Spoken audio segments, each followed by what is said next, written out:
मुहिम का आगाज। डिप्टी कमिश्नर हमीदुल्लाह शाह ने जिला हंगू में सर्जरकारी मुहिम का आगाज कर दिया।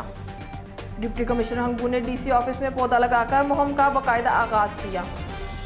डिस्ट्रिक्ट पुलिस ऑफिसर, एडीसी और एसी साहिबान भी मौजूद थे। डीपीओ और एडीसी ने पौधे लगाए और अपने पैगामात में पौधों की निगरानी और तहफ़्फ़ुज़ के हवाले से पैगाम दिया।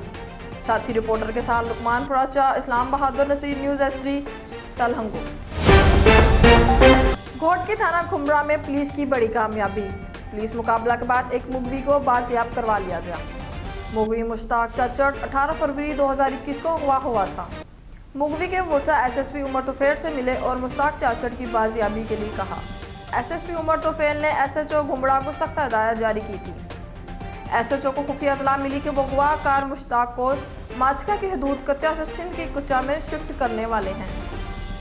डाकुओं की गिरफ्तारी के लिए भारी नफरी तलब की गई थी। 15-20 मिनट के मुकाबला के बाद पुलिस ने मुगवी को बाहिफाजत बाजियाब करवा लिया। मुश्ताक ने बताया कि मुझे नस्वानी आवाज़ में फ़ोन कॉल्स आती थी, जिनसे दोस्ती हो गई।